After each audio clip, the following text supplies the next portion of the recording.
এই তো পারেন। ইউ ইডিয়েট, কি বলছিস এসব? মেয়েদের এইসব কথা বলতে তোর লজ্জা করে না? নির্লজ্জ বেহায়া মার্কা ছেলে।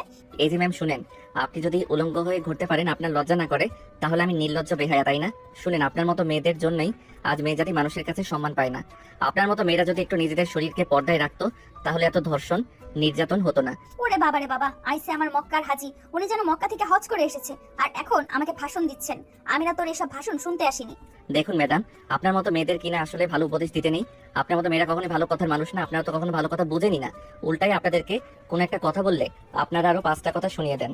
শোনেন, এভাবে উলঙ্গ হয়ে না মানুষরা রাস্তায় বের হয় না। দেখ, এতক্ষণ ধরে তোর সঙ্গে ভদ্রভাবে কথা বললেও এখন কিন্তু আমি আমার মেজাজকে আর কোনোভাবেই কন্ট্রোলে রাখতে পারছি না। তুই আমাকে উলঙ্গ কেন বলছিস? আমি কি পোশাক ছাড়া আছি নাকি? আমি তো পোশাক পরিধান করেই রাস্তায় বের হয়েছি। দেখুন ম্যাডাম, এগুলোকে কোনো পোশাক বলে না। আপনি যেগুলো পরে আছেন এগুলো পোশাকের কাতারই পড়ে না। আপনি যে পোশাকগুলো পরে আছেন এতে তো আপনার শরীরের অর্ধেকের বেশি অংশই দেখা যাচ্ছে। তাহলে এগুলো কেমন ধরনের পোশাক? দেখ, এগুলো ওয়েস্টার্ন পোশাক। এখনকার যুগের মেয়েরা এগুলো পরে। আর এখনকার যুগের মেয়েরা না আদিম যুগের মেয়েদের মতো গাইয়া খ্যাত ভূত নয়, যে সব সময় শাড়ি 3 পিস পরে ঘরের কোণে বসে থাকবে। এখন যুগ আপডেট হয়েছে, এখনকার যুগের সবাই এরকম পোশাকই পরে।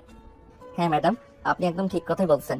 এখন যুগ আপডেট হয়েছে, আর সেই জন্যই তো এখন হাজার হাজার ধর্ষণের গল্প শোনা যায়। আগেকার যুগের মেয়েরা যখন পরিপূর্ণ পোশাক পরিধান করত, তখন কিন্তু এত ধর্ষণ হতো না। আর এখন কেন এত ধর্ষণ, কেন চারদিকে এত হাজারি শোনা যায়? তুই আমাকে এতক্ষণ যে কথাগুলো বলেছিস তার জন্য তোকে অসংখ্য ধন্যবাদ, কিন্তু বিশ্বাস কর এখানে দাঁড়িয়ে দাঁড়িয়ে তোর এসব লেকচার শোনার মতো কোনো সময় আমার নেই। আমার এখন যেতে হবে। আজ এবছর অনার্স ফাইনাল ইয়ারে পড়াশোনা করছে। সে তার বাবা মায়ের একমাত্র আদরের সন্তান। তার বাবা মায়ের কাছে সে যখন মুখ ফুটে যেটা চেয়েছে সেটাই পেয়েছে।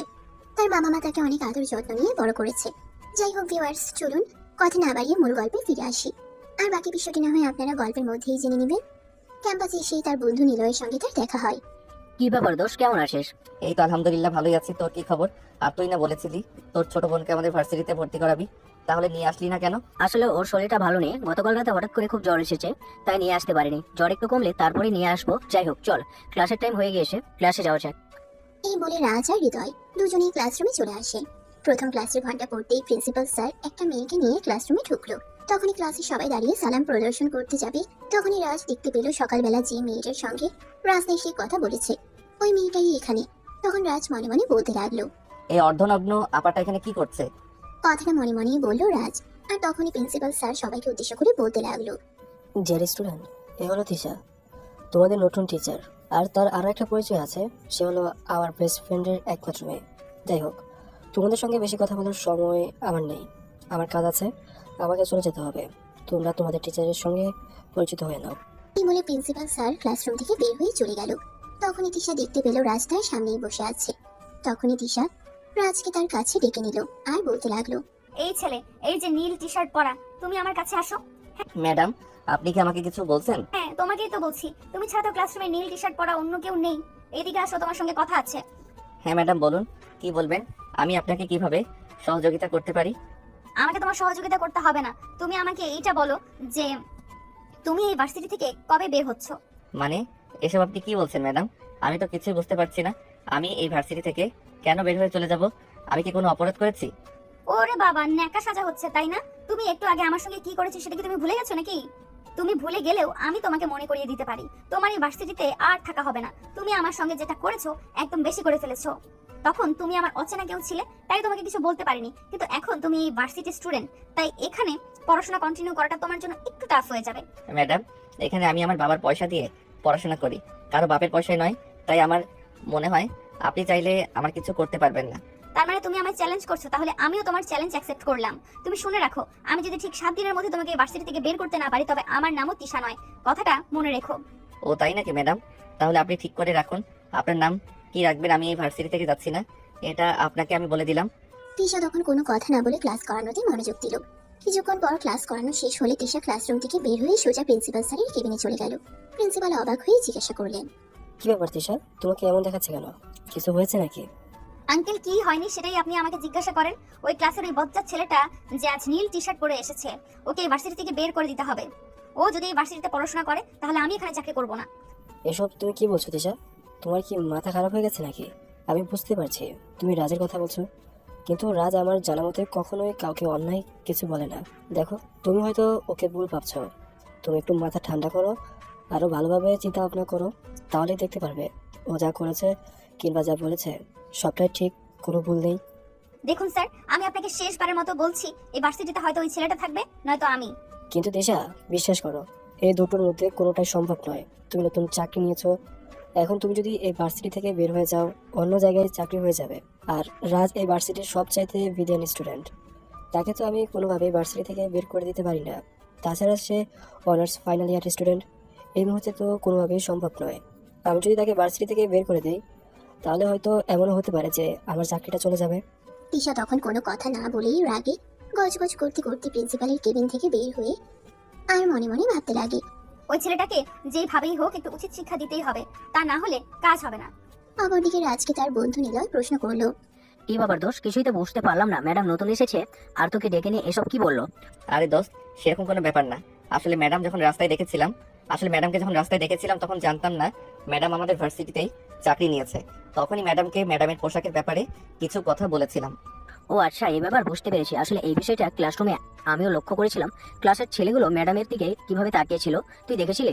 ছেলেগুলো যেন একদম ম্যাডামের দিকে তাকিয়ে তাকিয়ে ম্যাডামকে গিলে খাবে এমন একটা অবস্থা। হ্যাঁ, সেটা তো আমি দেখতেই পাচ্ছিলাম। আসলে এই যুগের ছেলেরা এরকমই, ওরা তো শালীন পোশাক করা একটা মেয়েকে দেখলেও ইফটিজিং করতে চায়, আর সেখানে কিনা এরকম অর্ধনগ্ন একটা মেয়ে। যাই হোক, এসব তো আর আমরা চিন্তা করে কোনো লাভ নেই।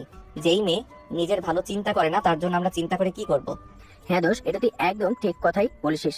যে নিজের ভালো চিন্তা করে না, আমরা তার জন্য চিন্তা করে কি করব? তার যেটা ভালো মনে হয় সেটাই করুক। এই কথা বলতে বলতে রাজ আর নিলয় দুজনেই ভার্সিটির ক্যান্টিনে চলে আসে। তখন দুপুর আনুমানিক 1টার মতো হবে বাজে। আর তখনই তিশা দুপুরের খাবার খাওয়ার জন্য ক্যান্টিনে আসে। তিশা, রাজ আর নিলয় দুজনকে একসঙ্গে ক্যান্টিনে বসে থাকতে দেখে সেখানে যায় আর বলে, কি ব্যাপার, কি সমস্যা তোদের? তোরা দুজনে বসে বসে এখানে কি করছিস? আপনি যেটা করতে এসেছেন আমরাও সেটাই করছিলাম।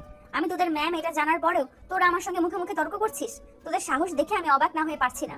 আসলে তুই একটা বেয়াদব, তোর সঙ্গে কথা বলে পারা যাবে না। ম্যাডাম, এখানে তো অবাক হওয়ার কিছু নেই, এটা ক্যান্টিন, এখানে সবাই খাবার খেতেই আসে। তাই আপনি আমাকে প্রশ্ন করার আগে এটা ভাবা উচিত ছিল। আসলে তুই একটা বেয়াদব, তোর সঙ্গে কথা বলে পারা যাবে না। দেখুন ম্যাডাম, আপনি আমাকে বেয়াদব বলবেন না। আমি বেয়াদব নাকি ভদ্র সেটা এই ভার্সিটির সবাই জানে। তাই এসব নিয়ে আপনাকে গবেষণা করতে হবে না। আপনি নিজেকে নিয়ে গবেষণা করুন, নিজে কিভাবে ভালো থাকতে পারবেন সেই চিন্তা করুন। আমার জন্য আপনার কোনো চিন্তা করতে হবে না। আচ্ছা, তুই আমাকে একটা কথা বলতো, ফ্যামিলি থেকে কি তোকে কখনো কোনো শিক্ষা দেয়নি? টিচারের সঙ্গে কিভাবে কথা বলতে হয়, টিচারের সঙ্গে কেমন আচরণ করতে হবে, সে ব্যাপারে কি তুই কখনো কোনো উচিত শিক্ষা পাসনি? দেখুন ম্যাডাম, আপনি আমার পারিবারিক শিক্ষা নিয়ে কোনো কথা বলতে আসবেন না। আর পারিবারিক শিক্ষার কথাই যদি আসে, তাহলে আমি বলবো আপনার পরিবার আপনাকে কোনো শিক্ষা দিতে পারেনি। আপনার পরিবার যদি আপনাকে প্রপার শিক্ষা দিতে পারতো, তাহলে আপনি এভাবে এইসব ড্রেস পরে ভার্সিটিতে জব করতে আসতেন না। কথাটা বলা শেষ করার আগেই তিশা রাজের গালে ঠাস ঠাস করে দুটো চড় বসিয়ে দিল আর বলতে লাগলো, তোর কত বড় সাহস, তুই আমার ফ্যামিলির শিক্ষা নিয়ে কথা বলিস? আমি তোকে দেখে নেব। পরবর্তী সময়ের জন্য অপেক্ষা করার কোনো প্রয়োজন নেই। আমি আপনার সামনে দাঁড়িয়ে আছি, আপনি এখনই আমাকে দেখতে পারেন। তোকে তো আমি কোনো সমস্যা নেই, জড়িয়ে ধরে কিসও করতে পারেন। You rascal, idiot. সে আপনার যা মনে হয় তাই, এই ব্যাপারে আমি আপনাকে কিছুই বলবো না। তবে আমি এখনো আপনাকে এটাই বলছি যে আপনার পরিবার আপনাকে প্রপার শিক্ষা দিতে পারেনি। আর হ্যাঁ, একটা কথা মনে রাখবেন, 2 কলম পড়াশোনা শিখলেই কেউ শিক্ষিত হয় না। শিক্ষিত হওয়ার জন্য সবচাইতে বেশি প্রয়োজন হলো পারিবারিক শিক্ষা এবং নিজের মস্তিষ্ককে সুস্থ রাখা।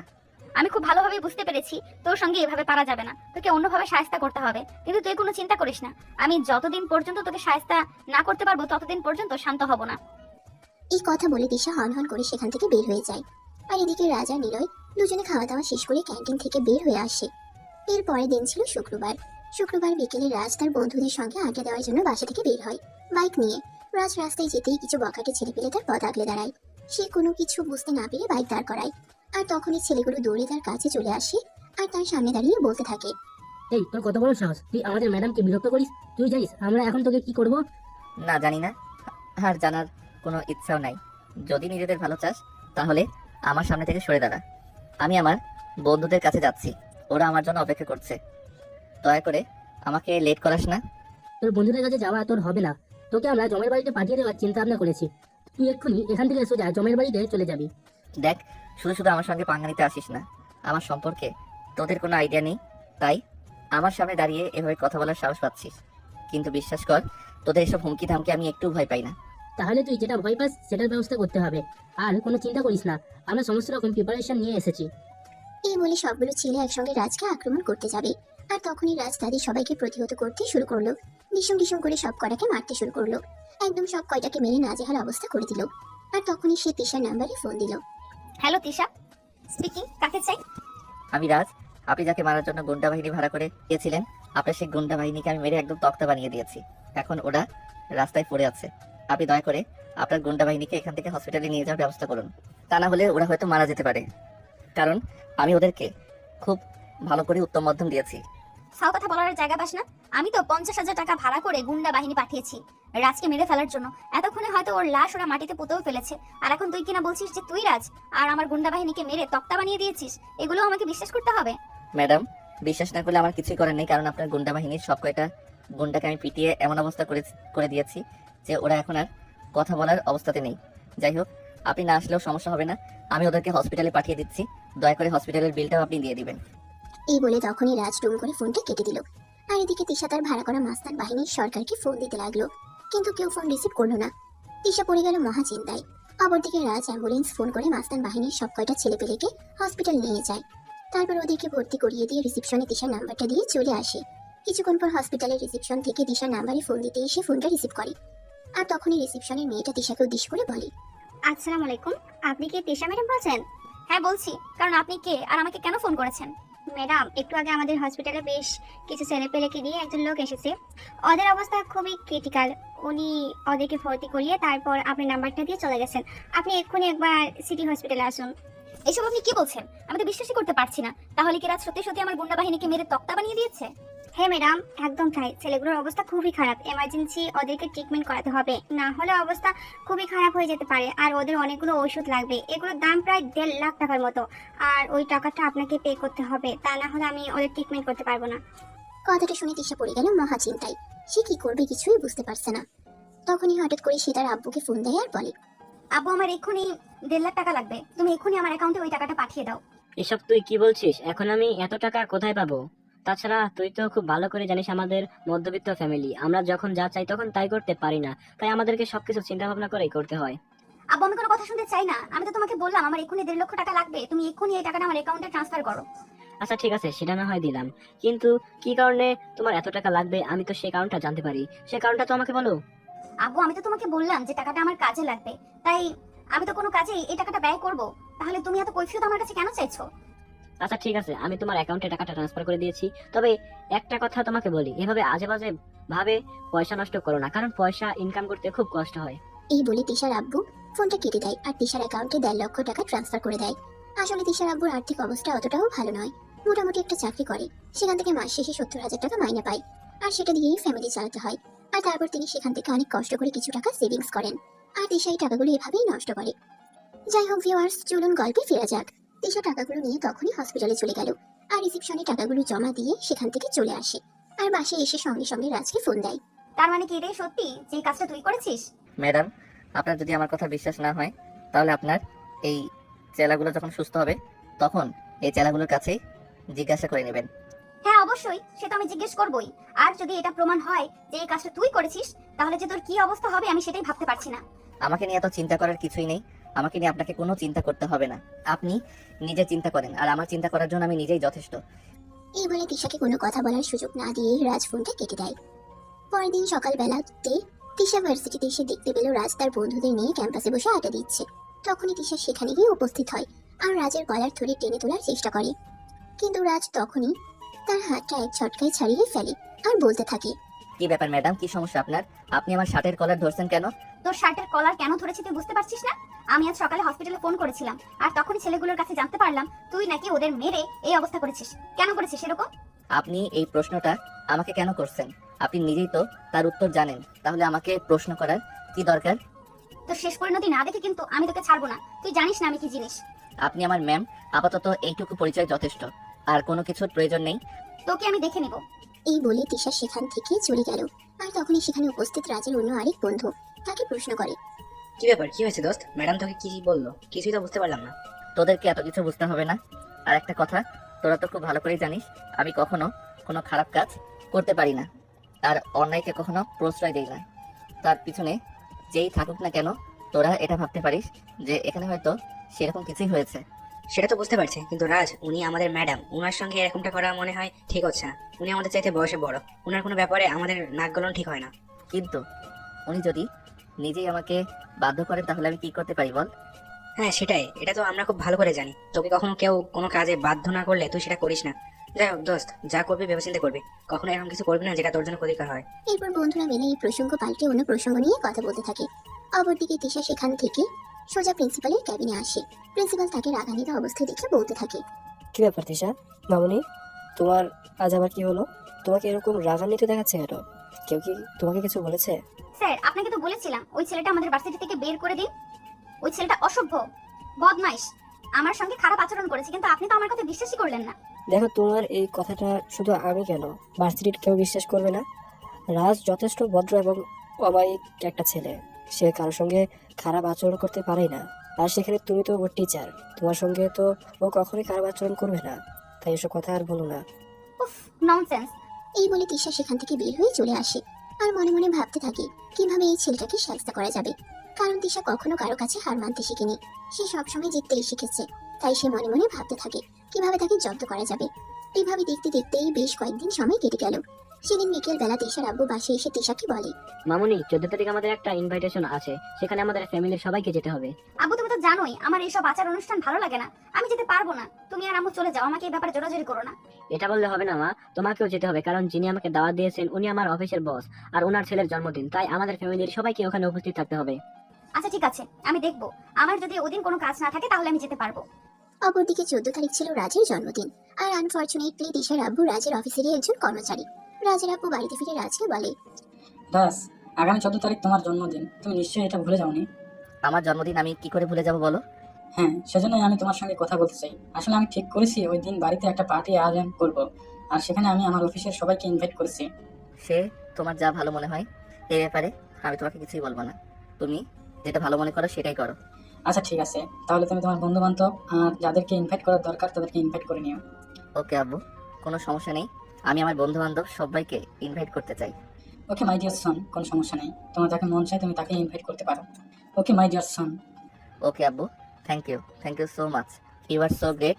তুমি পৃথিবীতে আমার সবচাইতে ভালো বাবা। কারণ তোমার কাছে আমাকে কখনো মুখ ফুটে কোনো কিছু চাইতে হয় না।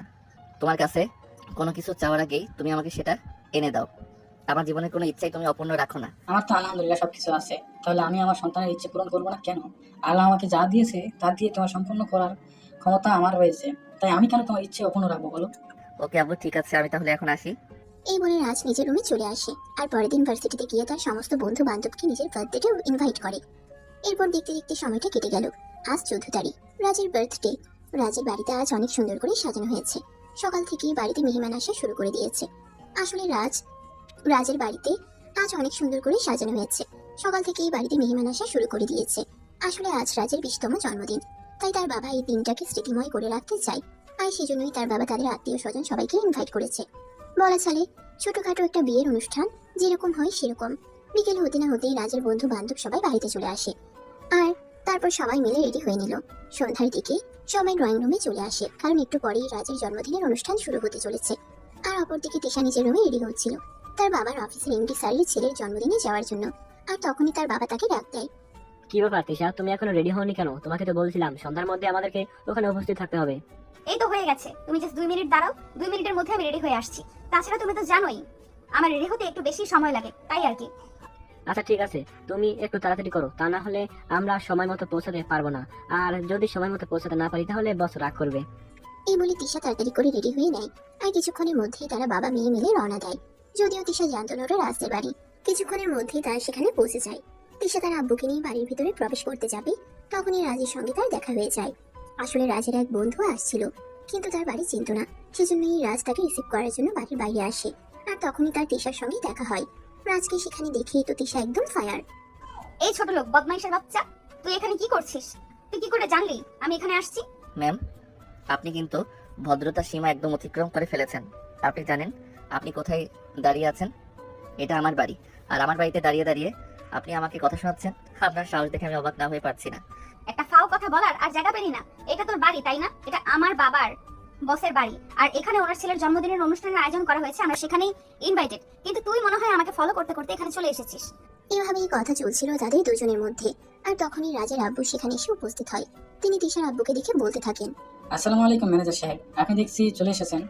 হ্যাঁ স্যার, চলে তো এসেছি, কিন্তু এই ছেলেটা কে যে আমার মেয়ের সঙ্গে ঝামেলা করছে? ও, এ তো আমার ছেলে।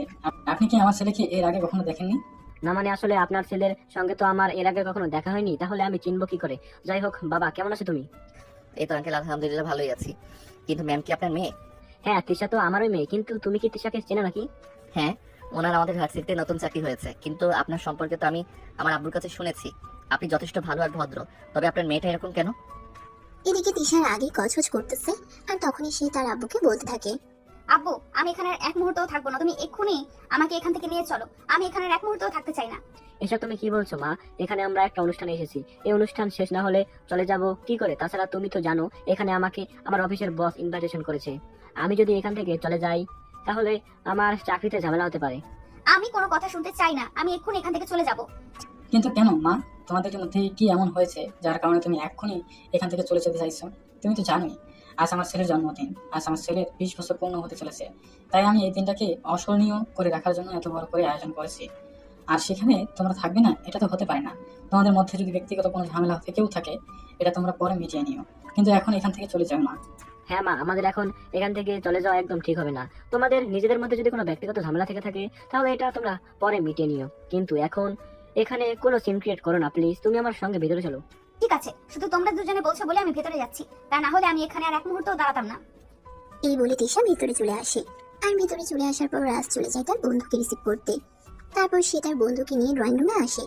আর অনুষ্ঠান শুরু হতে যাবে তখনই রাজের বন্ধু নিলয় তাকে বলে, কি ব্যাপার দোষ? দেখছি তুমি তলে তলে টেম্পো চালাচ্ছ। মানে তুই কি বলছিস? আমি তো কিছুই বুঝতে পারছি না। তুই আমাকে কি বলতে চাইছিস একটু খুলে বল, তা না হলে আমি বুঝবো কি করে। কোনো কিছুই বুঝতে পারছো না নাকি বুঝতে চাইছো না সেটাই আমাকে বলো। ম্যাম এখানে কেন এসেছেন? নিশ্চয়ই তুমি ম্যামকে ইনভাইট করেছো। আরে না, তোর কি মাথা খারাপ হয়ে গেছে নাকি? এই মেয়েকে আমি কেন ইনভাইট করতে যাব? আসলে ওর আব্বু আমাদের অফিসে চাকরি করে, সেটা আমি জানতাম না। আর আমার আব্বু ওদেরকে ফ্যামিলি সহ ইনভাইট করেছে, তাই এখানে এসেছে। এখানে আমার কোনো হাত নেই। তাছাড়া আমি এই ব্যাপারে কোনো কিছু জানতাম না। আরে ভাই, আমাদের সামনে আর তোকে সাধু সাজতে হবে না। আমরা খুব ভালোভাবে বুঝতে পেরেছি সবকিছু, তাই আমাদের সামনে সাধু সাজার কোনো প্রয়োজন নেই। বিলিভ মি, তোরা আমার বন্ধু, আমি তোদের কাছে কেন কোনো কিছু লুকাতে যাব? তাছাড়া তুই তো খুব ভালো করে জানিস প্রেম টেম ওইসব কখনো আমার জীবনে আসেনি, আর ভবিষ্যতে আসবে কিনা সেটার কোনো গ্যারান্টি নেই। তাই আমার মনে হয় এসব কথা বলে কোনো লাভ নেই। আচ্ছা বাবা, ঠিক আছে, কোনো সমস্যা নেই। এখন এসব কথা বাদ দাও। কেক কাটার সময় হয়ে গেছে, সবাই অপেক্ষা করছে। এই বলে সবাই মিলে কেক কাটতে চলে আসে। আর কেক কাটা হলে রাজ একে একে সবাইকে কেক খাইয়ে দিচ্ছিল। তখনই তিশার পালা চলে আসে। রাজ যখন তিশার দিকে কেকটা এগিয়ে দিল, তিশা তখনই নিজের মুখটা ঘুরিয়ে নিল। এটা দেখে রাজ বলতে লাগলো, ম্যাম দেখুন, এখানে অনেকটাই উপস্থিত আছে, সবার মাঝে এটা প্রকাশ করতে চাইবেন না যে আপনার আমার মধ্যে ঝামেলা আছে। আপনার আর আমার মধ্যে ঝামেলা আছে সেটা আমাদের ব্যক্তিগত ব্যাপার, এখানে অন্য কেউ ঢুকে পড়ুক সেটা কিন্তু আমি চাই না। তখন তিশার অনিচ্ছা থাকা সত্ত্বেও তিশা রাজের কাছ থেকে কেকটা খেয়ে নেয়। আর কিছুক্ষণ পর সবাই মিলে খাওয়া দাওয়া করে নিল। এদিকে দেখতে দেখতে রাত 10টার মতো বেজে গেল। তিশা আর তার আব্বু বাড়িতে যাওয়ার জন্য রওনা দিল, কিন্তু তারা কোনো গাড়ি পাচ্ছিল না। তখনই রাজ বাইরে আসে। তিশার আব্বুকে দেখে বলতে থাকে, কি ব্যাপার, কি হয়েছে আঙ্কেল, কোনো সমস্যা নাকি? হ্যাঁ বাবা, আসলে আমরা বাড়িতে যাওয়ার জন্য কোনো গাড়ি পাচ্ছি না, সেজন্য এখানে দাঁড়িয়ে আছি। এই ব্যাপার, আচ্ছা ঠিক আছে, কোনো সমস্যা নেই, আপনি একটু ওয়েট করুন, আমি গাড়ি নিয়ে আসছি, আপনাদের বাড়িতে পৌঁছে দিব। না, আর কোনো প্রয়োজন হবে না। প্রয়োজন হলে হেঁটে হেঁটে বাসায় চলে যাব, কিন্তু তোমার মতো ছেলের সঙ্গে গাড়িতে করে বাড়িতে যাব না। দেখুন ম্যাম, আমি আপনার ভালোর জন্যই বলছি, আপনাকে বাড়িতে পৌঁছে দিয়ে আসবো। এখন যদি আপনি নিজের ভালোটা বুঝতে না পারেন তাহলে তো আমার কিছু করার নেই। রাত 10টার মতো বেজে গেছে, আর এদিকে 10টার পর কোনো গাড়ি পাওয়া যায় না, তাই আমার মনে হয় কোনো গাড়ি পাবেন না।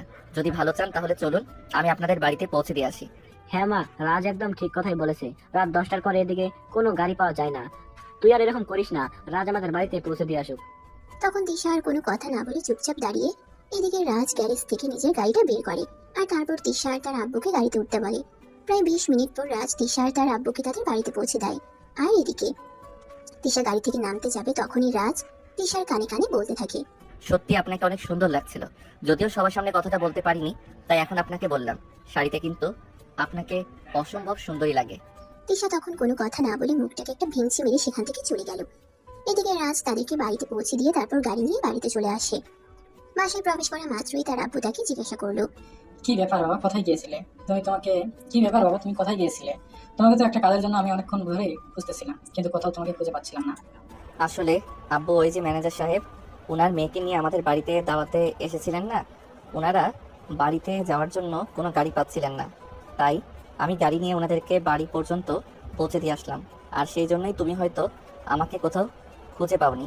যাই হোক, বলো কি হয়েছে। না, সেরকম কোনো ব্যাপার না। আসলে আমাকে একটু কালকেই ব্যবসার কাজে ইংল্যান্ড যেতে হবে।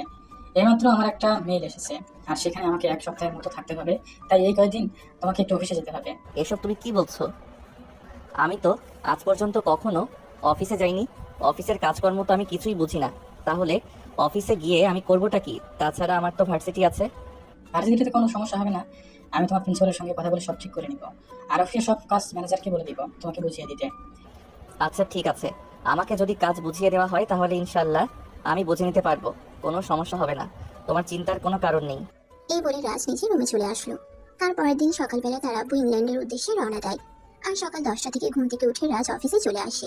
এদিকে তিশা সেদিন ভার্সিটিতে এসে রাজকে দেখতে না পেয়ে রাজের বন্ধু নিলয়কে প্রশ্ন করে, কি ব্যাপার, আজ ওই রাম ছাগলটাকে দেখছি না কেন?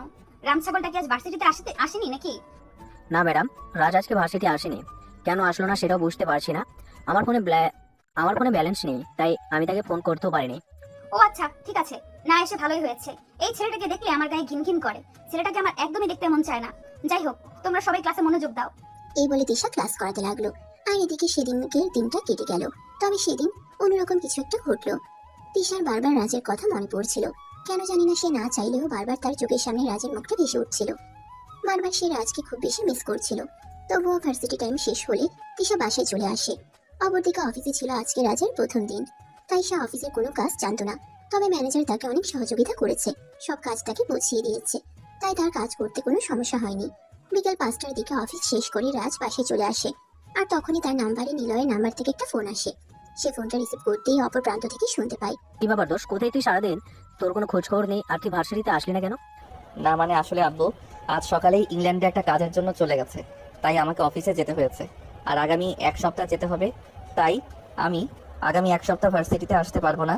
আর তার জন্য আব্বু প্রিন্সিপাল স্যারের কাছ থেকে বলে ছুটি নিয়েছে। ও আচ্ছা দোষ, তোকে একটা কথা বলার জন্য আসে। আর যে তুই ভার্সিটিতে আসিসনি, এটা দেখে টিশা ম্যাম তোর খোঁজ খবর নিচ্ছিল। আমি বুঝতে পারছি না তোদের দুজনের মধ্যে কি চলছে, একটু বলবি আমায়? আরে ভাই, আমার মনে হয় তোর মাথা খারাপ হয়ে গেছে। আমাদের দুজনের মধ্যে কি চলবে? আর যদি কিছু চলতো তাহলে সেটা তুই জানতে পারতিস। আমাদের মধ্যে কিছুই চলছে না রে ভাই। কাল তোর জন্মদিনের পার্টিতে গিয়ে ম্যামকে সেখানে দেখতে পেলাম, আর আজ ম্যাম তোর খোঁজ খবর নিচ্ছিল। এখন তুই বললেই হলো যে তোদের মধ্যে কিছু চলছে না? দেখ, আমাদের কাছে কোনো কিছু লুকাবি না, আমরা তোর বন্ধু, আমাদের কাছে সব বলে দে প্লিজ। আরে ভাই, যা সত্য তাই বলছি, আমাদের মধ্যে কিছু চলছে না। আর যদি কিছু চলতো তাহলে তুই জানতে পারতি। আর হ্যাঁ, তোকে একটা কথা বলে রাখি, ক্লাসে পড়াগুলো সব নোট করে আমাকে পাঠিয়ে দিবি। আর আমি যে অফিসে যাচ্ছি এটা যেন তুই ছাড়া অন্য কেউ জানতে না পারে। আচ্ছা দোষ, ঠিক আছে, তুই কোনো চিন্তা করিস না, কেউ কোনো কিছু জানতে পারবে না। তবে একটা কথা তোকে বলে রাখি, যদি কখনো জানতে পারে ম্যাম আর তোর মধ্যে কিছু চলছে, তাহলে কিন্তু তোর খবর আছে, এটা তোকে বলেই দিলাম। এই বলতে বলতে দুজনে কথা বলা শেষ করে ফোন রেখে দেয়। আর এদিকে রাজ প্রথমবার অফিসে গিয়েছে। অফিসের কাজ করতে গিয়ে সে অনেকটাই হাঁপিয়ে গেছে, খুব ক্লান্ত বোধ করছে। তাই বাড়িতে এসে নিজের রুমে গিয়ে কাপড় চোপড় চেঞ্জ না করেই বিছানায় শুয়ে ঘুমিয়ে পড়লো। তার আম্মু সন্ধ্যায় নাস্তা বানিয়ে তাকে ডাকতে এসে দেখলো সে কাপড় চোপড় চেঞ্জ না করেই বিছানায় শুয়ে ঘুমাচ্ছে। তাই তিনি তাকে ঘুম থেকে ডেকে তুললেন। এই রাজ, রাজ, কি হয়েছে তোর? এই সন্ধ্যাবেলা ঘুমাচ্ছিস কেন? বিছানা ছেড়ে ওঠ, আমি নাস্তা বানিয়েছি, খাবি আয়। উফ আমু, প্লিজ ডাকাডাকি করিও না তো, আমার শরীরটা খুব ক্লান্ত লাগছে, আমাকে একটু ঘুমাতে দাও। আর এখন আমি নাস্তা করব না, রাতের খাবার খাওয়ার সময় হলে আমি নিজেই চলে আসবো। তখন রাজের আম্মু আর কোনো কথাই বলল না, চুপচাপ সেখান থেকে চলে গেল। কারণ তিনিও বুঝতে পারছেন এই প্রথমবার তাদের ছেলে কোনো একটা কাজ করেছে, তাও আবার অফিস সামলেছে। অফিস সামলানোটা এতটাও সহজ কাজ নয়। রাজ ক্লান্ত শরীর নিয়ে ঘুমিয়ে যায়। রাত 10টার দিকে আবারও তার আম্মু তাকে রাতের খাবার খাওয়ার জন্য ডাক দেয়। তখন সে বিছানা ছেড়ে উঠে আর ফ্রেশ হয়ে রাতের খাবার খেয়ে নেয়। তারপর ড্রয়িং রুমে এসে বসে। তখনই তার আম্মু তাকে আবারও বলতে থাকে, কি ব্যাপার বাবা, প্রথম দিনের অফিস কেমন কাটলো? এই তো ভালোই। আসলে তুমি তো জানোই আমি কাজের পর্যন্ত জানতাম না, কিন্তু ম্যানেজার সাহেব আমাকে সবকিছু বুঝিয়ে দিয়েছে, তাই আমার সেরকম কোনো ঝামেলা হয়নি। তাহলে কি বাবা, এখন থেকে তুই অফিস সামলাতে পারবি? আরে না, এসব তুমি কি বলছো? আমি নিজেকে একদম এসব ঝামেলায় জড়াতে চাই না। যতদিন আব্বু বেঁচে আছে ততদিন আব্বু সবকিছু সামলাবে। আমি নিজেকে কোনো ঝামেলায় জড়াতে চাই না। এখন তো শুধুমাত্র আব্বু বাড়িতে নেই বলেই আমি অফিসে গিয়েছি, তা না হলে কি আমি কখনো অফিসে যেতাম নাকি? কিন্তু বাবা, সেরকমটা বললে হয় নাকি? তুই আমাদের একমাত্র সন্তান, আমাদের যা কিছু আছে সব কিছুর একমাত্র মালিক হলি তুই। এখন যদি তুই নিজের সব কিছু গুছিয়ে না রাখিস, সব কিছু বোঝার চেষ্টা না করিস, তাহলে কবে কি করবি আমি তো সেটাই বুঝতে পারছি না। আম্মু, তোমাকে তো চিন্তা করতে হবে না, যখন যেটা বোঝার তখন আমি সেটা বুঝে নিব। তবে এখন আমি সেই সব কিছুর মধ্যে নিজেকে জড়াতে চাই না, তাই প্লিজ তোমরা আমাকে জোরাজোরি করো না, আমাকে আমার মতো থাকতে দাও। এরপর রাজের আম্মু এই বিষয়ে আর কোনো কথা বাড়ালো না। তারা দুজনে মিলে তারপর অন্য একটা প্রসঙ্গ নিয়ে বেশ কিছুক্ষণ গল্পগুজব করলো। আর রাত 11:30টার দিকে নিজেদের রুমে গিয়ে ঘুমিয়ে পড়লো। পরের দিন যথারীতি সকাল 8টার দিকে রাজ ঘুম থেকে উঠে আর তাড়াতাড়ি ফ্রেশ হয়ে নেয় অফিসে যাওয়ার জন্য। আর তারপর নাস্তা করে অফিসে চলে যায়। এভাবেই চলছিল তার দিনগুলো। অপরদিকে দিশা ভার্সিটিতে এসে রাজকে দেখতে না পেয়ে তার খুব খারাপ লাগতো। সে বারবার রাজের সঙ্গে যোগাযোগ করার চেষ্টা করতে থাকে, কিন্তু কোনোভাবেই পেরে ওঠে না। সেদিন ক্লাসে তিশা নিলয়কে বলে। নিলয় তখন কোনো কথা না বলে তিশার পিছন পিছন তার কেবিনে চলে আসে। আর তখন তিশা নিলয়কে বলতে থাকে, নিলয়, তুমি একবার আমার সঙ্গে আমার কেবিনে এসো তো, তোমার সঙ্গে আমার একটু কথা আছে। নিলয়, তুমি আমাকে একটা সত্য কথা বলবে? হ্যাঁ ম্যাডাম, অবশ্যই। আমি কেন আপনাকে সত্য কথা বলবো না? আপনি আমার ম্যাডাম, আপনার সঙ্গে সত্য কথা বলাটা আমার কর্তব্য।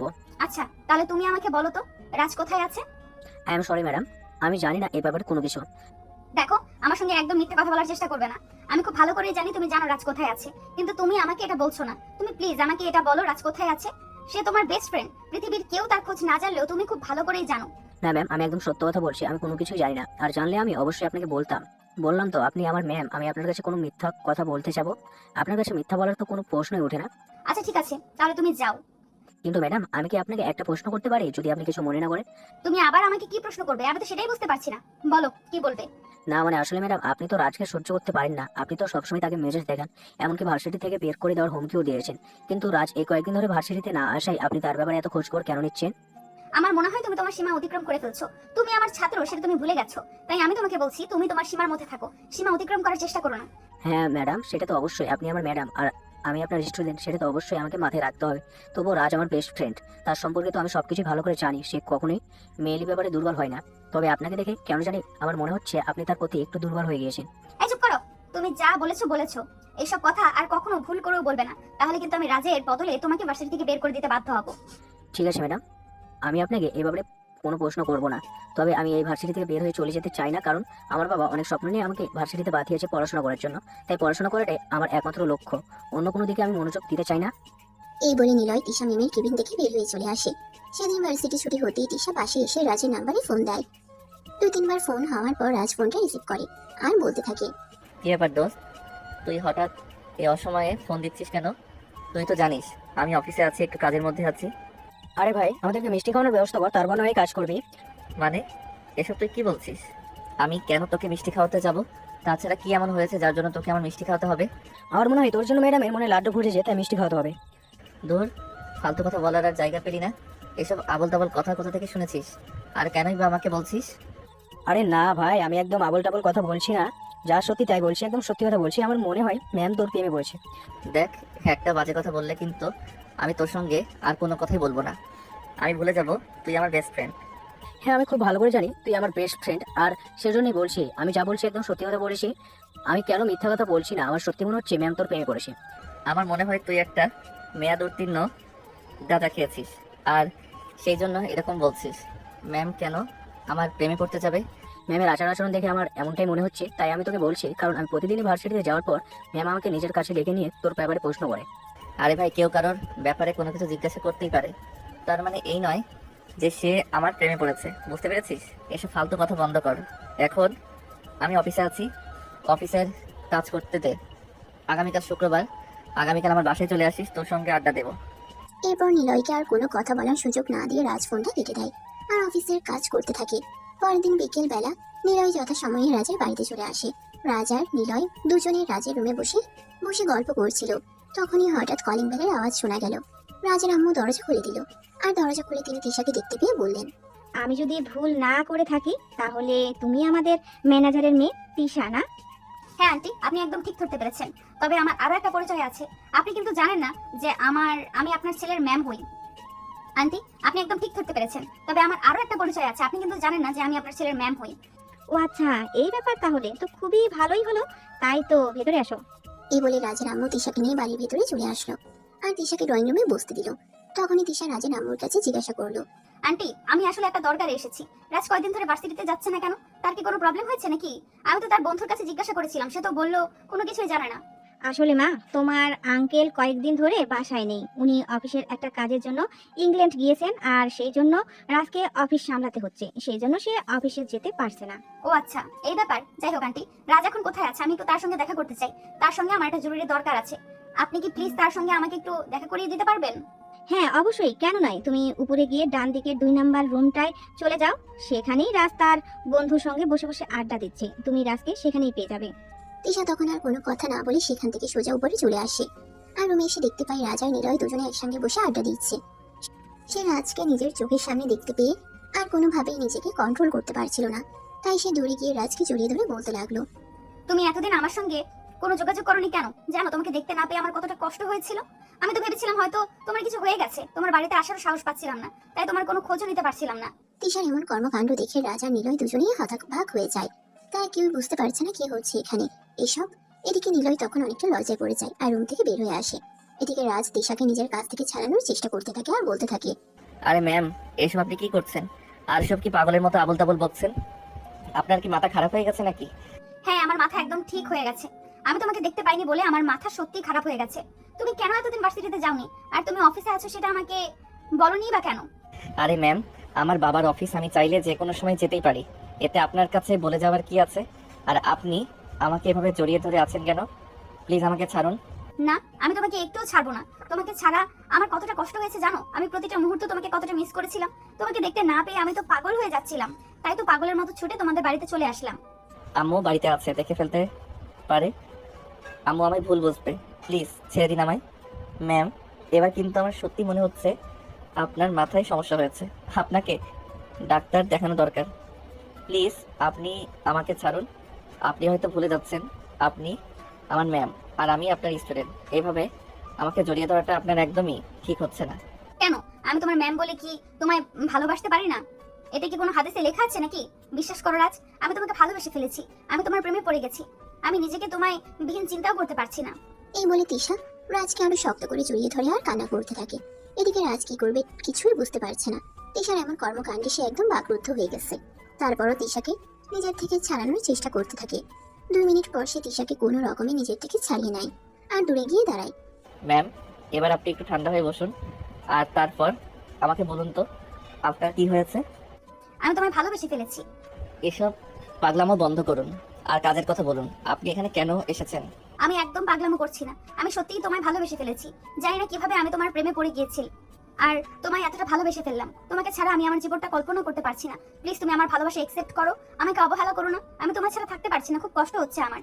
এদিকে এইসব কথাবার্তা রুমের বাইরে দাঁড়িয়ে দাঁড়িয়ে নিলয় শুনছিল। আর এদিকে রাজ তখনই নিলয়কে রুমে ডেকে নেয় আর বলতে লাগে, ভাই শোন, টাকা যা লাগে সব আমি দিচ্ছি। টাকা নিয়ে তুই কোনো চিন্তা করিস না, কিন্তু তুই ম্যামকে এক্ষুনি আমাদের বাড়ি থেকে নিয়ে যা এবং কোনো সাইকোলজিস্ট দেখানোর ব্যবস্থা কর। আমি কেন ম্যামকে এখন থেকে নিয়ে যাব? আমি তো তোকে আগে বলেছিলাম ম্যাম মনে হয় তোর প্রেমে পড়ে গেছে, কিন্তু তুই তো আমার কোনো কথাই শুনছিলি না, এমনকি আমার কথাকে কোনো পাত্তাও দিচ্ছিলি না। যাই হোক ভাই, আমি সব শেষে তোকে একটা কথাই বলবো, তোদের ব্যক্তিগত ব্যাপারে আমি কোনো কথা বলতে চাই না। এটা তোদের দুইজনের ব্যক্তিগত ব্যাপার, কি করবি তোরা দুইজন করবি। তোদের দুইজনের ব্যক্তিগত ব্যাপারে আমি ঢুকতে চাই না। হ্যাঁ নিলয়, তুমি একদম ঠিক কথাই বলেছো। কারণ ব্যক্তিগত ব্যাপারে কোনো কথা বলতে নেই। তুমি এখান থেকে চলে যাও, এটা আমাদের দুজনের ব্যক্তিগত ব্যাপার, আমরা দুজনেই সামলে নেব। নিলয় তখন কোনো কথা না বলে চুপচাপ রাজের রুম থেকে বের হয়ে নিজের বাড়িতে চলে যায়। আর এদিকে রাজ তখন মাথায় হাত দিয়ে বসে পড়ে। এসব সে কি শুনছে? সে তো কিছু বিশ্বাসই করতে পারছে না। অবশেষে কিনা ম্যাম তার প্রেমে পড়ে গেল। কি হলো? তুমি এইভাবে চুপচাপ বসে আছো কেন? আমি তোমাকে কিছু বলেছি, তুমি আমার কথার কোনো উত্তর দিচ্ছ না কেন? ম্যাম প্লিজ, আমি আপনাকে রিকোয়েস্ট করে বলছি, আপনি এখান থেকে চলে যান দয়া করে। এখানে কোনো ঝামেলা করবেন না। এটা আমার বাড়ি আর আব্বু আম্মু আমাকে খুব ভালো করে চেনে। তারা খুব ভালো করে জানে আমি কখনোই খারাপ কোনো কাজ করি না। আমি কি তোমাকে একটাবারও বলেছি তুমি কোনো খারাপ কাজ করেছো? আমি তো তোমাকে একটাবারও বলিনি যে তুমি কোনো খারাপ কাজ করেছো। আমি শুধু তোমাকে এটাই বলেছি যে আমি তোমার প্রেমে পড়ে গেছি, আমি তোমাকে ভালোবাসি। আর সব শেষে আমি নিজেকে তোমার ভালোবাসার বন্ধনে আবদ্ধ করে রাখতে চাই। তাহলে এখানে তুমি খারাপ কথা বা খারাপ কাজ কোথা থেকে পাচ্ছো? ম্যাম, আপনি সত্যি অন্ধ হয়ে গেছেন। আমি বুঝতে পারছি না আপনি এই কথাগুলো কি করে বলছেন। আমি আপনার ছাত্র হয় সেটা আপনি ভুলেই বা যাচ্ছেন কি করে? কেউ কতটা মেন্টাল হলে নিজের ছাত্রকে এসব কথা বলতে পারে সেটা সত্যি আমার জানা নেই। আমি এক্ষুনি আপনার আব্বুকে ফোন দিচ্ছি। এই বলে সঙ্গে সঙ্গেই রাজ তার নিজের মোবাইলটা বের করে তিশার আব্বুকে ফোন দেয় আর বলে, আঙ্কেল, আপনি প্লিজ একবার আমাদের বাড়িতে আসেন। আপনার সঙ্গে খুব জরুরি একটা দরকার আছে। আপনাকে এক্ষুনি আসতে হবে। কিন্তু বাবা কি হয়েছে সেটা তো তুমি আমাকে বলো। এভাবে হুট করে তুমি আমাকে এত জরুরি তলব কেন দিচ্ছ? আঙ্কেল, আপনি আগে আমাদের বাড়িতে আসেন, তারপর আপনাকে সব কিছু খুলে বলছি। কিন্তু এখন আপনাকে কোনো কিছুই বলা যাবে না, আর ফোনে বললেও আপনি বুঝতে পারবেন না। তাই দেরি না করে আপনি তাড়াতাড়ি চলে আসুন। আচ্ছা বাবা ঠিক আছে, কোনো সমস্যা নেই, আমি এক্ষুনি চলে আসছি। এই বলে তিশার আব্বু ফোনটা কেটে দেয় আর রাজ ফোনটা রেখে বিছানায় বসে পড়ে। তখনই তিশা বলতে থাকে, দেখো, আমার মনে হয় আব্বুকে ফোন দিয়ে কথা বলে কোনো লাভ হবে না, কারণ আব্বু খুব ভালো করে জানে আমি কতটা জেদি আর এক হয়ে। আমি যখন কোনো কিছু করব বলে চিন্তা করি, যতক্ষণ না সেটা না করতে পারি ততক্ষণ আমার শরীরে শান্তি লাগে না। আর এখন যখন প্রেম ভালোবাসার মতো বিষয়গুলোতে নিজেকে ইনভলভ করে ফেলেছি, তখন তো আর মনে হয় আমি কোনোভাবেই নিজেকে সেখান থেকে সরিয়ে আনতে পারবো না। তাই তুমি যাই কিছু করো না কেন, তাতে আমার মনে হয় কোনো লাভ হবে না। তখন তিশার কথায় রাজ কোনো উত্তর দিল না। সে চুপচাপ বসে রইল, তিশার আব্বুর অপেক্ষা করতে লাগলো।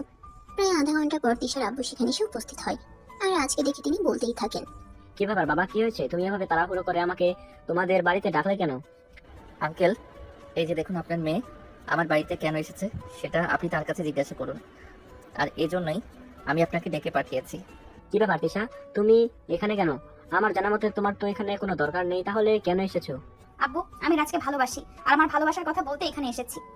তোমার কি সত্যি সত্যি মাথা খারাপ হয়ে গেছে নাকি? তুমি জানো তুমি কি বলছো? এসব উল্টোপাল্টা কথা তুমি কেন বলছো বলো তো আমায়?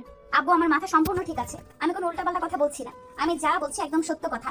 আমি রাজকে ভালোবেসে ফেলেছি, তাকে ছাড়া আমি বেঁচে থাকতে পারবো না। দেখো, সব পাগলামের একটা লিমিট আছে। কোথায় আমরা আর কোথায় রাজ সেটা তুমি জানো? জানি না, আর জানার কোনো প্রয়োজন নেই।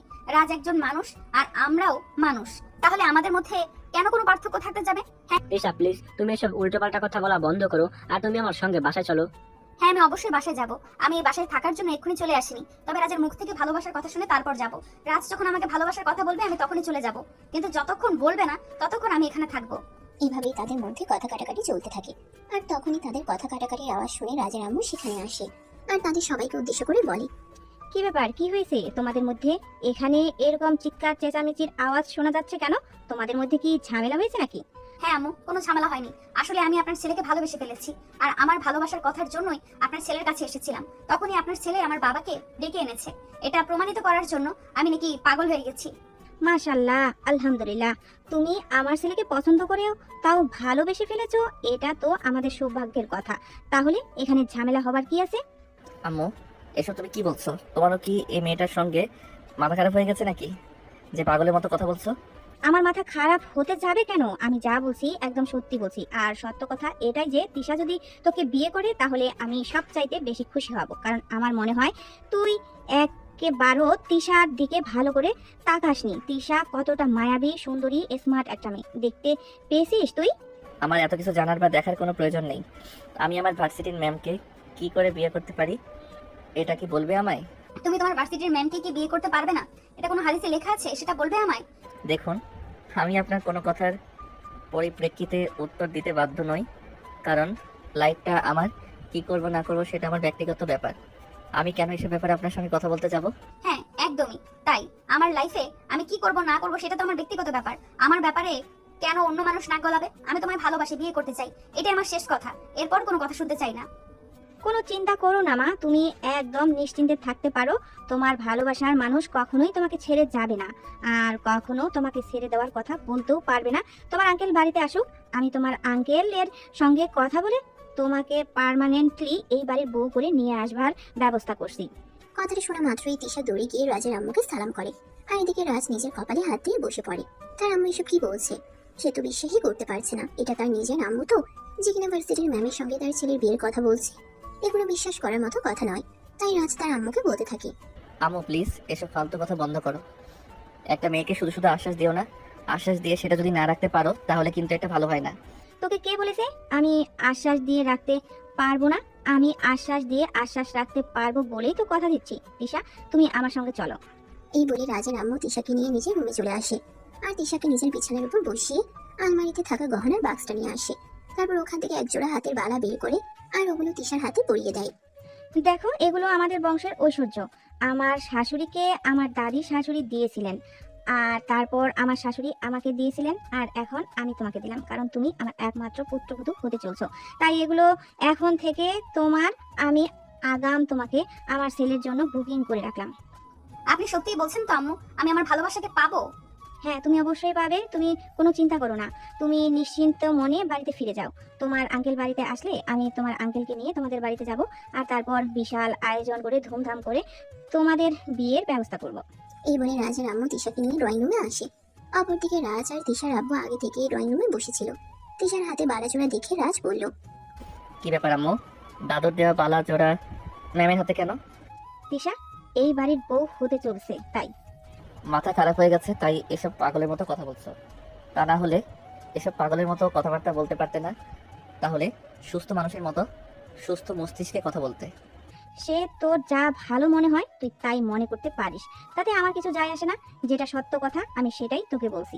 এখন তুই যদি সেই কথা বিশ্বাস করতে না পারিস তাহলে তো আমার কিছুই করার নেই, আর মনে নিতে না পারলেও আমার কিছুই করার নেই।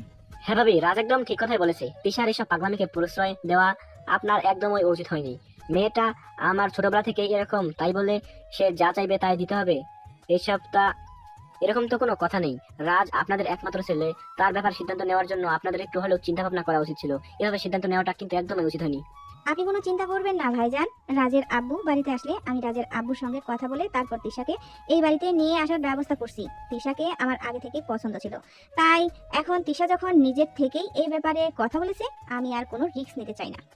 এই কথা শুনে রাজ রাগে নিজের রুমে চলে যায়। আর এদিকে তিশা তার বাবাকে নিয়ে বাসায় চলে আসে। এরপর চলে গেল আরো 4-5 দিন সময়। ইতিমধ্যে রাজের আব্বু বাড়িতে চলে এসেছে। রাতের বেলা যখন রাজের আব্বু ঘুমাতে যাবে তখনই রাজের আম্মু সেখানে আসে আর রাজের আব্বুকে উদ্দেশ্য করে বলে, আমি তোমার ছেলের জন্য বিয়ের সম্বন্ধ করছি, আশা করি এতে তোমার সম্মতি পাবো। এসব তুমি কি বলছো রাজ? আমাদের ছেলে সেটা ঠিক আছে, কিন্তু তাই বলে আমরা সবাই মিলে দেখাশোনা করে তারপর তার বিয়ের সম্বন্ধ করা উচিত ছিল। কিন্তু একা একা বিয়ের সম্বন্ধ ঠিক করে নিলে কি করে? দেখো, আমি এরকম কিছুই করিনি যেটা তোমাদের পছন্দ হবে না। আমি তোমাদের পরিচিত একটা মেয়েকেই রাজের পাত্র হিসেবে পছন্দ করেছি, আশা করি ওই মেয়েটাকে তোমারও পছন্দ হবে।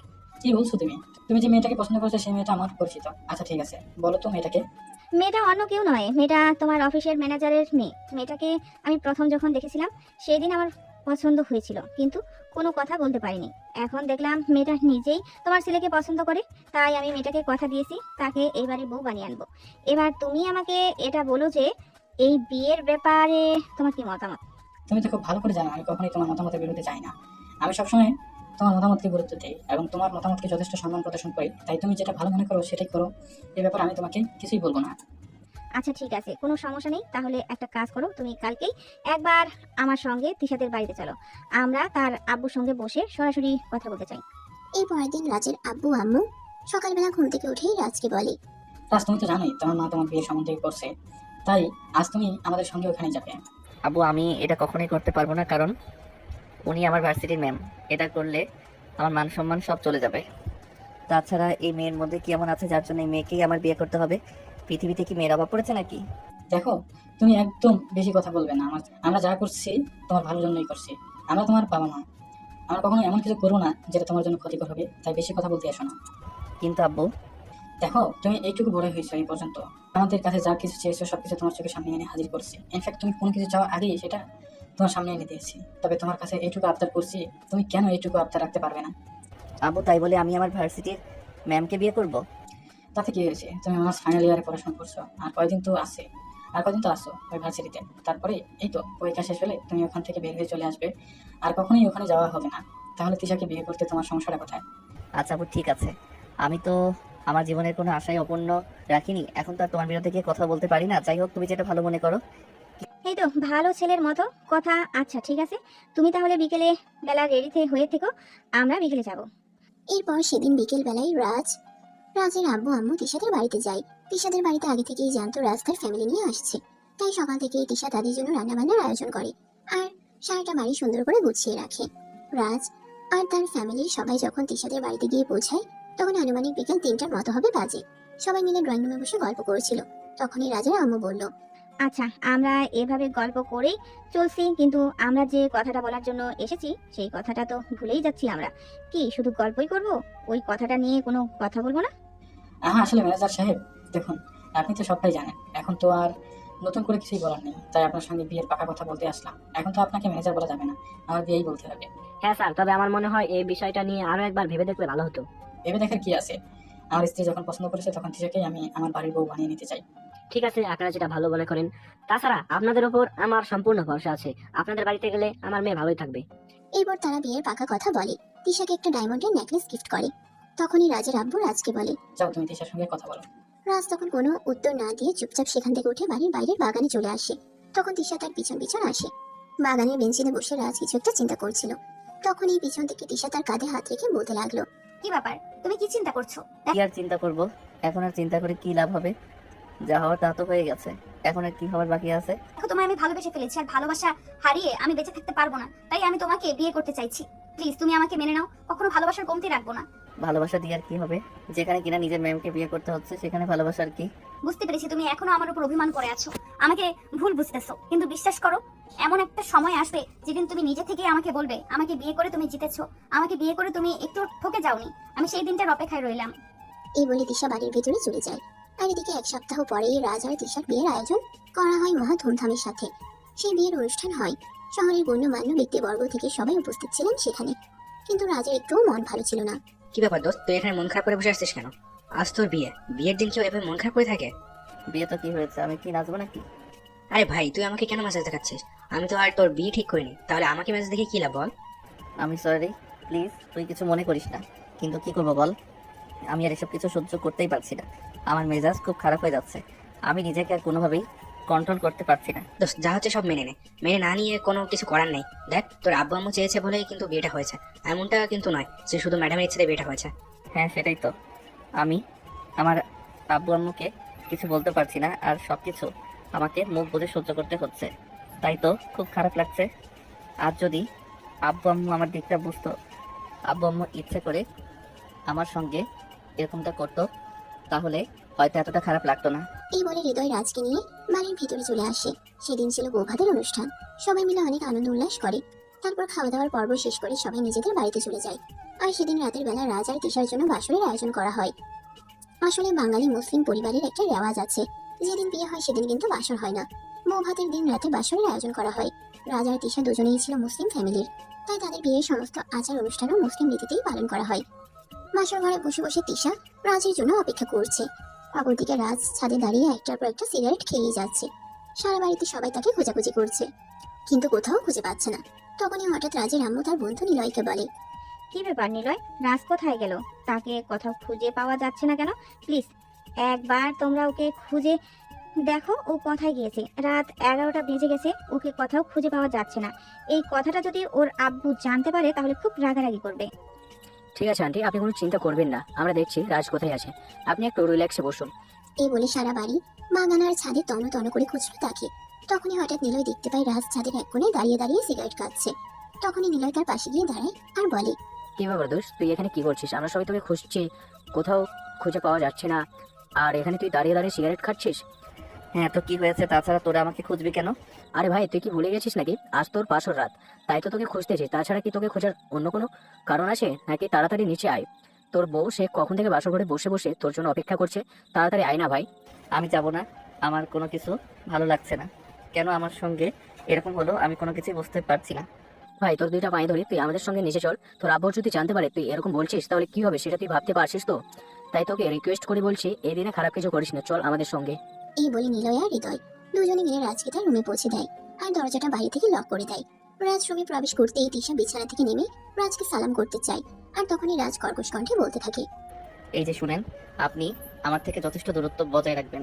আপনাকে বিয়ে করেছি তার মানে কিন্তু এই নয় আপনি আমার বস, তবে সেটা শুধুমাত্র কাগজে কলমেই থাকবেন, অধিকার ফলাতে কখনই আসবেন না। এইসব তুমি কি বলছো রাজ? তোমার কি মাথা খারাপ হয়ে গেছে নাকি? আমি তোমার বিয়ে করাবো, গতকাল কি তোমার সঙ্গে আমার বিয়ে হয়েছে, আর আজ আমাদের বাসর। এখন তুমি এগুলো কি বলছো? আমি যা বলছি একদম সত্য কথা বলছি, আমি কোনো ভুল কথা বলছি না। আর শেষবারের মতো আপনাকে বলে দিচ্ছি, আমার কাছে কখনোই স্বামীর অধিকার চাইতে আসবেন না। শুধুমাত্র আমি আমার আব্বু আম্মুর জন্যই আপনাকে বিয়ে করেছি, তা না হলে আপনার মতো মেয়েকে আমি কখনোই বিয়ে করতাম না। কেন বিয়ে করতে না কিসের কমতি আছে? কেন বিয়ে করতে না কিসের কমতি আছে আমার মধ্যে? আমি কি দেখতে অসুন্দর, অশিক্ষিত, গাইয়া, আনকালচার্ড? আমি জানি না, আমি কোনো কিছু জানতেও চাই না। আর আপনার প্রশ্নের উত্তর দেওয়ার কোনো ইচ্ছা আমার নেই। চুপচাপ বিছানায় শুয়ে ঘুমিয়ে পড়ুন। আর আমি বেলকনিতে গিয়ে ঘুমাচ্ছি। আপনার সঙ্গে এক রুমে আমি কোনোভাবেই থাকবো না।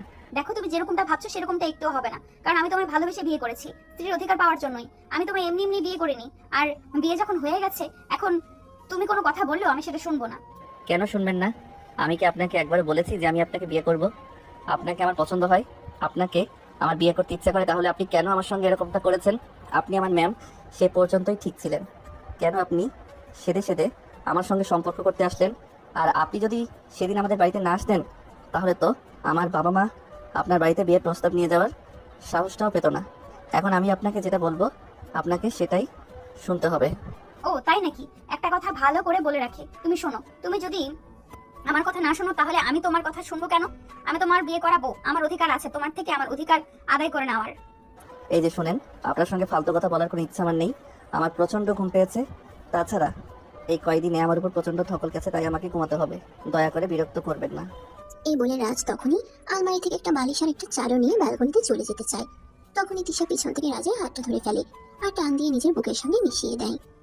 এটা দেখে রাজ বলতে থাকে, এসব কি করছেন আপনি, নির্লজ্জ বেহায়া মার্কা? আপনাকে তো যেদিন প্রথম দেখেছিলাম সেদিনই আমি বলেছিলাম আপনাকে হয়তো কোনো ছেলে বিয়ে করতে পারবে না, আর কোনো ছেলে বিয়ে করতেও চাইবে না, কারণ খোসা ছাড়া কলা কেউ খেতে চায় না। হ্যাঁ, তুমি একদম ঠিক কথাই বলেছো।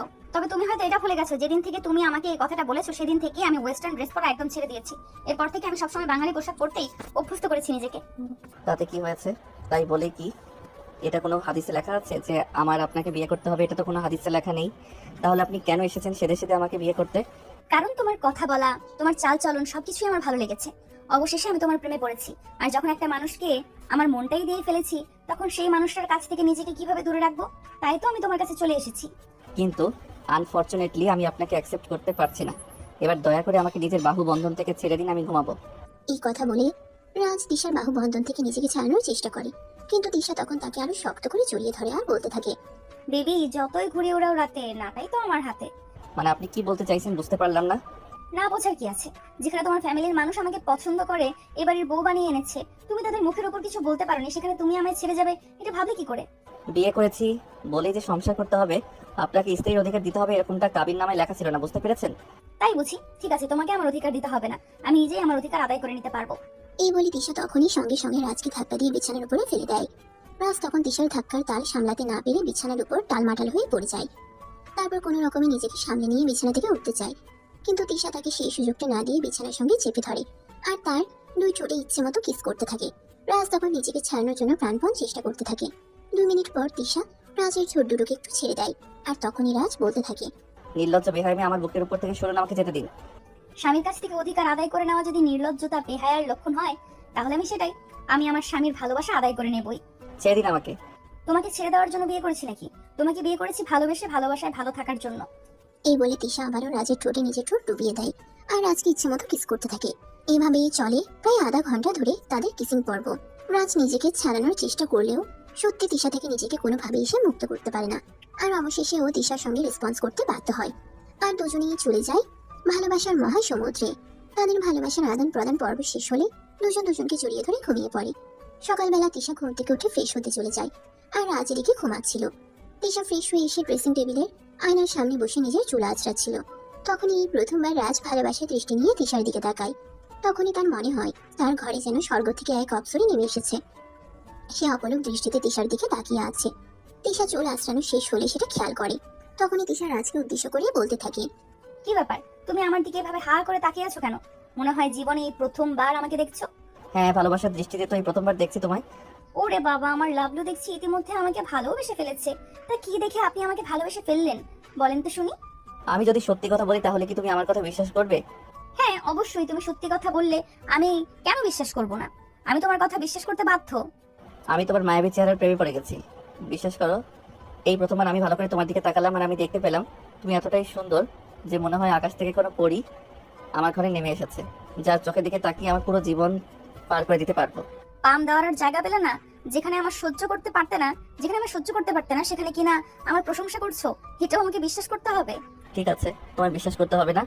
এই বলে রাজ মুখ ঘুরিয়ে বসে থাকে। তখনই তিশা সেখানে এসে তার কপালে আলতো করে একটা ভালোবাসার পরশিকে দিয়ে বলতে থাকে। তাহলে বলো, ভালোবাসো আমায়? বলবো না, তুমি তো বললে আমি সত্য কথা বললে তুমি বিশ্বাস করো না, সেখানে তোমায় ভালোবাসবো কেন? তুমি না বাসলেও কি হবে, আমি তো তোমায় ভালোবাসি। I love you. I love you too. এই বলে রাজ তিশাকে টান দিয়ে নিজের বুকের সঙ্গে মিশিয়ে নেয় আর আলতো করে তিশার কপালে ছোট্ট একটা ভালোবাসার পরশিকে দেয়। তারপর কানের কাছে মুখ রেখে বলতে থাকে। ভালোবেসে সারা জীবন আমার পাশে থাকবে তো? কখনো আমার হাত ছেড়ে অন্য কারো হাত ধরবে না তো? না মহারাজ, আপনার হাত ছেড়ে কখনো অন্য কারো হাত ধরার দুঃসাহস দেখাবো না। খুব ভালোবাসি আপনাকে, আপনি ছাড়া আমার জীবনটা অর্থহীন। তাই তো সব কিছুর বিরুদ্ধে গিয়ে আপনাকে ভালোবাসার কথা বলেছি। আপনি ছাড়া আমার জীবন মরণ সমান।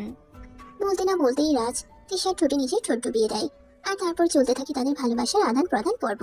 তো ভিউয়ার্স, আমাদের আজকের গল্পটা এই পর্যন্তই ছিল। গল্পটা আপনাদের কাছে কেমন লেগেছে নিশ্চয়ই ছোট্ট একটা কমেন্টে জানাবেন। সবাই ভালো থাকবেন, সুস্থ থাকবেন। আবারও দেখা হবে নতুন কোনো ভালোবাসার গল্পে।